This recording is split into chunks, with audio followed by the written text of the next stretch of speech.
Hello and welcome to Got Clutter, Get Organized, the conversation. I always get excited when a fellow professional organizer joins me, and I have Miriam Ortiz Pino here, and she is a pro- efficiency plus a simplicity expert that I understand. But she's going to tell you Yeah. more about who she is and what she does. I'm excited because we're in the beginning of the year, and a lot of you are thinking, okay, this is the year. This is the year I get organized. I Mhm. know I can feel it. I can sense it. So, Miriam, thanks so much for joining me. Thanks for having me, Janet. It's always a pleasure to hang out with you for a little bit. Same. The feeling is mutual. So, before we get into, some strategies, what made you decide to become a professional organizer, but also you're a coach? And then you also have a Mhm. channel as well. Yeah. So all the things, it just kind of adds up, right? It's kind of Mm-hmm. like clutter. You get excited about something and you go into Mm-hmm. it, and then something else appears and you do it. So I was always seeking order. I wasn't always organized. My mom is not organized. She wanted to be organized and tried over and over and over, but it was a lot of rearranging all the time. And I kind of took it upon myself to get interested in how to systematize things. And so when I systematized, it all started working and everyone was like, "Oh, isn't that weird?" So I just got fascinated by the process of organization and how to create systems that work for the people that need it to work. So every job I ever had, I'd go in and make it easier. You know that. You do the same thing, I bet. I know. I still to this day go into stores and restaurants and I'm like, "Oh, I'd do that different. I could fix that. I could that needs a system." Mm-hmm. Mm-hmm. Because we think Um differently. Mm-hmm. yeah. So after trying, 12 different attempts at various careers, I decided I should work for myself probably. So organization was the basic, knew I could do it and knew people would need it. Um but then when I got into it, I realized how many different ways people think. And that's when I learned I should probably bring some coaching skills to the process. And then I got really interested in money mindset as an entrepreneur and the intersection of the creative process with entrepreneurship. And so I brought all that stuff together and got all the various certifications I needed to actually become good at it. And you Not to are good toot at my own horn, but I'm pretty Well, yeah, darn because good you've at been it. doing it for a number of years now. So, Almost yes, you are. 25. I'm coming up on 25. I know. I'm Ooh, that feeling very is old. fantastic. Well, no, don't feel old because it'll be 30. Yeah, Yeah. so don't feel old. So, Yeah. Miriam, it's a new year, Yeah. and people that one of those top goals is I'm going to get organized. But I think sometimes people don't understand in order to move towards that, sometimes you have to let go. And I'm not talking about physical stuff. I'm just talking about Mhm. the things that we do. So what are some of the Yeah. things that we do that maybe we should have just left in last year so we can really move forward with organizing this year? Yeah. I was thinking about this. You sent me a couple questions ahead of time, and I was like, oh, there's so many options on this question. But I think, especially the last few years, the COVID year and then the last couple years, um, we really need to learn to let go of control and desire to find certainty. I mean, half the fun of life is we don't know what's happening. It could be different in 30 seconds. That's the adventure of life, right?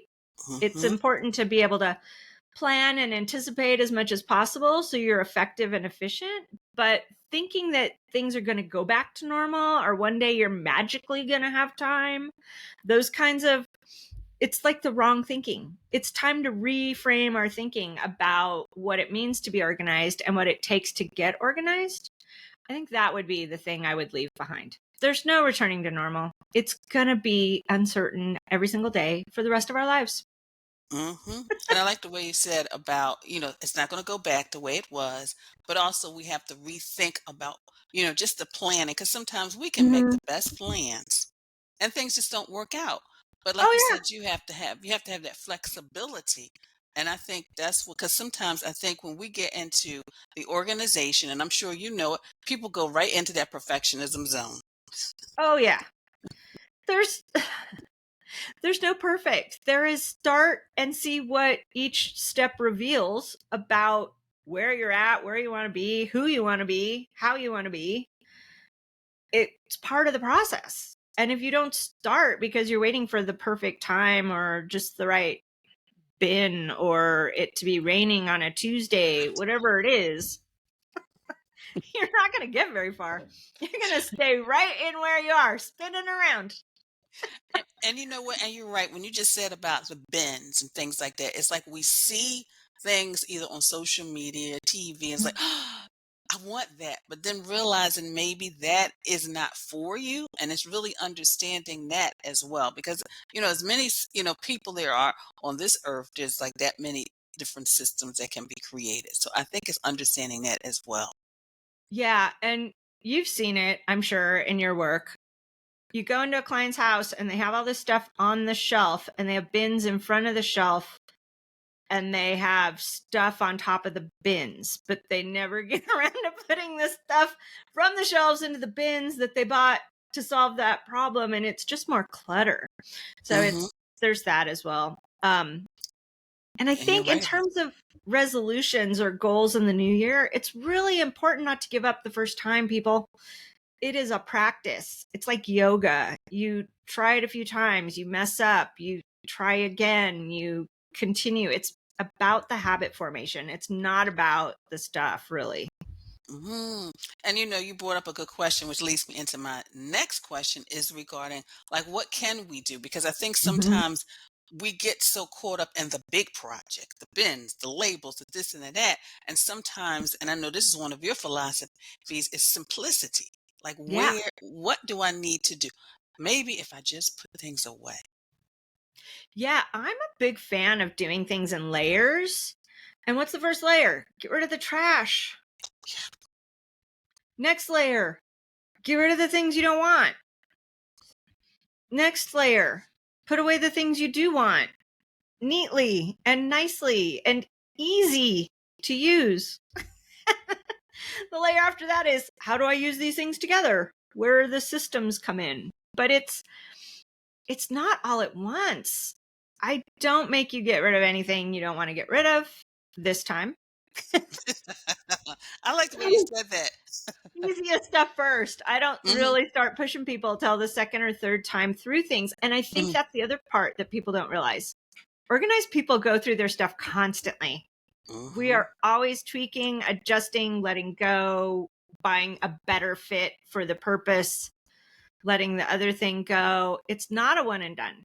Constant curation and editing all the time. And you're right, Miriam, because this is something that I don't know why I held on to it for so many years. I'm sharing my own little organizational things, but it was a yearbook because here we have like junior high. Some people have middle schools. We had junior high, and I held on to a yearbook from junior high. Granted, it was not the year that I graduated. Okay. And it finally, after all these decades, clicked. Why am I holding on to this? So you're right. It doesn't happen in the beginning, but all of a sudden it like, wait a minute, why am I holding on to this? Why am I holding on to that? I need to get rid of that. So you're right. You are so right. But that was just so funny. I'm sitting here going through my little memory box and I'm like, wait a minute, I didn't graduate. I'll put it out there. I didn't graduate in 78. I graduated from junior high in 79. So why am I holding on to this? Yeah, there's the other thing I think, especially like with memorabilia, the more often you go through it, the more you learn about yourself and the more you realize you grow and you don't need that thing anymore to remind you of who you used to be because you're now different. And so I just love thinking of organizing as like a personal development process as well. It isn't the stuff, people. It's what you learn. And that's true. A similar story. I went through some old letters and things from high school, and I had a couple friends that went to a nearby private boarding school. And so it was before cell phones. We wrote letters to each other, right? So I'm reading and I realized this one guy was really into me and I didn't even know it at the time. Like, I wasn't reading it on that level. And now as an adult, I look back and I go, oh, he was really trying to connect in this other way. And it just right over my Yeah. head. Yeah, yeah. And I had letters too because I came across a letter that I wrote my best friend. We've been best friends since like for 40 something years. Yeah. She always cringes when I say, "Don't tell people that," but it's the truth.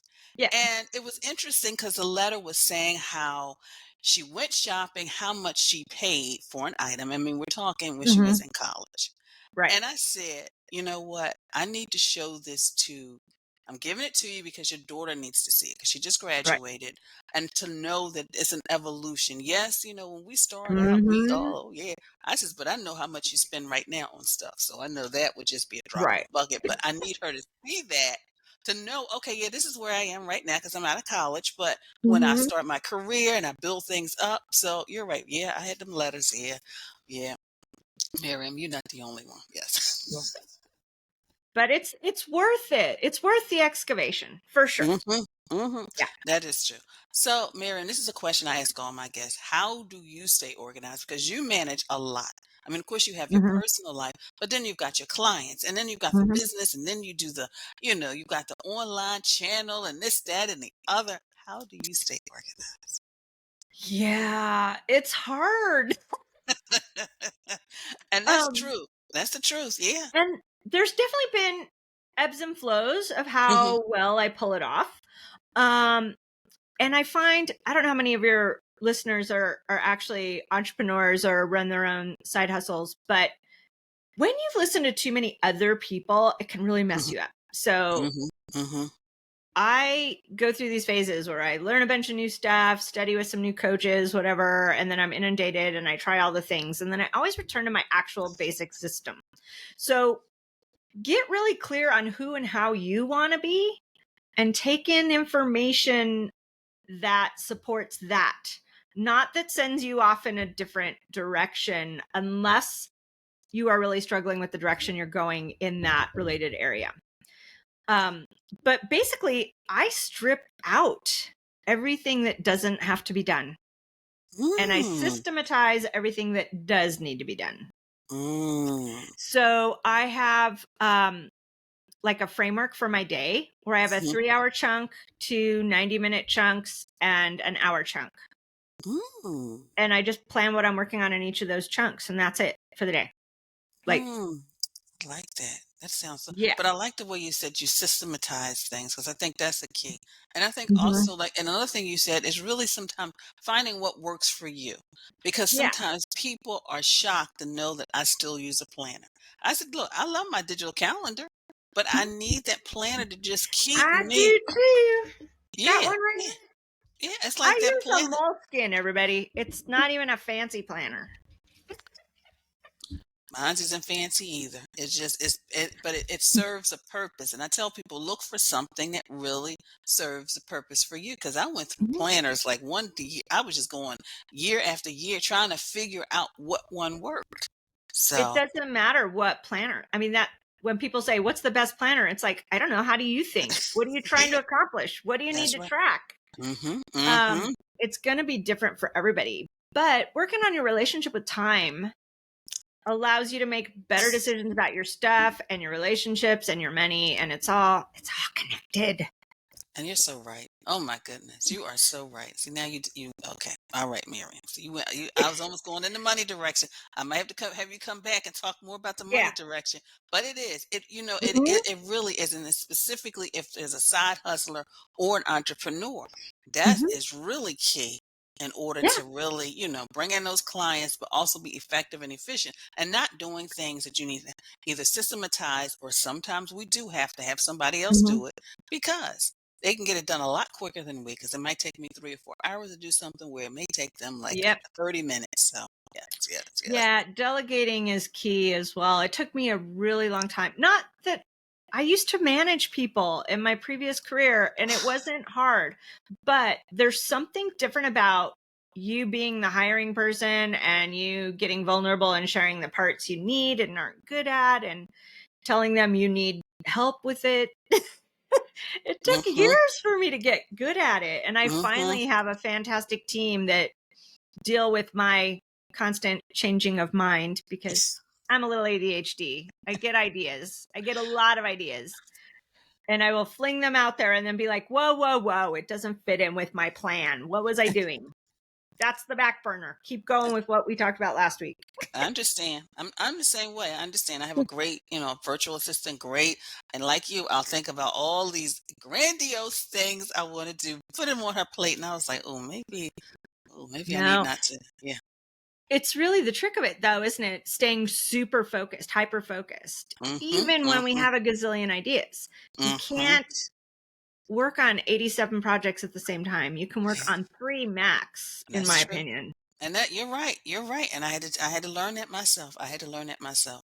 Well, Miriam, Yeah. I could talk to you all day, but I want you to tell. I could. Well, you know how look I what speak. happened when you were on my show. Like, we just took off. Fellow organizers, we could just go and run with it. But how can listeners connect with you? The best way is always via my website, morethanorganized.net. It has all the links to the various things I offer and do. I've got and get on the list because I've got some workshops coming up and stuff too that if people are intrigued by my methodology, by all means, I've got some cool stuff coming up. But there's that and the YouTube channel. More Than Mm. Organized would be the best. And of course, those watching as well as listening, I will have a link below in the show page so you can connect directly with Miriam. Miriam, thank you so much for your time. It is so appreciated. You are so welcome, Janet. Always a pleasure to see you.